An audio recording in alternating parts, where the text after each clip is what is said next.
مل مالکان کا انٹرسٹ آتا ہے تو ہمیشہ جو ہے وہ ہماری حکومتیں مل مالکان کی طرف ہوتی ہیں، غریب عوام کی طرف نہیں ہوتی۔ اور مفتاح صاحب، آڈٹ رپورٹ کی بات کریں تو شوگر ملوں کی جانب سے 23 ارب 34 کروڑ روپے کا قرض اور سود کی رقم نیشنل بینک کو واپس نہ کیے جانے کا انکشاف ہوا ہے۔ آپ کے خیال میں کتنی الارمنگ بات ہے؟ اور قرض کے معاملے میں بھی یہاں پر چھوٹ دی گئی ہے، ایسا کیوں؟ جو آپ نے سوال پوچھا بڑا اچھا ہے کہ آڈٹ رپورٹ کے تحت نیشنل بینک سے 30 ارب 34 کروڑ روپے نہیں واپس کیے گئے، 30 ارب 24 کروڑ روپے واپس نہیں کیے گئے، لیکن اب اس میں دیکھنا یہ بھی چاہیے نا کہ کس نے واپس نہیں کیے۔ تو اس کے اندر آپ دیکھیں گے کہ مل والوں کے اندر بھی جو خاص طور پہ جو اسٹرانگ لوگ ہیں، جو کہ بہت زیادہ پاورفل ہیں، انہوں نے ری اسکیجولنگ کرائی ہوئی ہے اپنے لونوں کی، انہوں نے اپنے لونوں کی تاخیر کرائی ہوئی ہے، انہوں نے انٹرسٹ ریٹ کم کرایا ہوا ہے یا انٹرسٹ ریٹ معاف کروایا ہوا ہے۔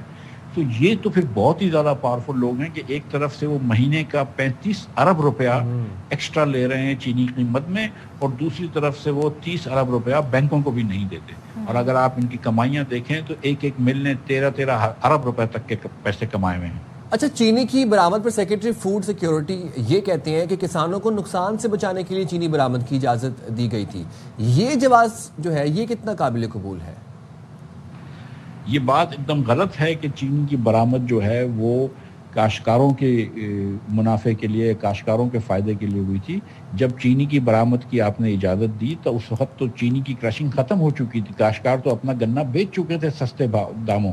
اس کے بعد چینی کی قیمت بڑھانے کے لیے آپ نے یہ کیا ہے، پہلے جب پورے کاشتکاروں نے اپنا گنا بیچ دیا، جب تک چینی کی برآمد کی اجازت نہیں دی، جب کاشتکاروں نے گنے بیچ دیے، مل والوں نے کرشنگ ختم کر دی، جب ان کے پاس ذخیرہ آ گیا چینی کا، اس وقت جا کر انہوں نے اجازت دی ہے۔ تو یہ کہنا بالکل غلط ہے کہ چینی کی برآمد کی اجازت میں کسی بھی کاشتکار کو کوئی فائدہ ہوا۔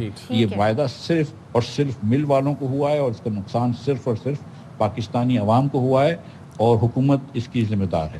تھینک یو سو مچ۔ مفتاح اسماعیل صاحب ہمارے ساتھ تھے، سابق وفاقی وزیر خزانہ، اور ساری صورتحال پر بات کر رہے تھے۔ جناب، سچویشن آپ کے سامنے، اب آپ دیکھ لیں کہ آئے دن کس طریقے سے یہ معاملات آتے ہیں اور پھر بحران پیدا ہو جاتے ہیں۔ اور اسی کے ساتھ ہمیں دیں اجازت، ملاقات ہوگی آپ سے کل 9 بجے 3 منٹ۔ اپنا خیال رکھیے گا۔ پاکستان زندہ باد۔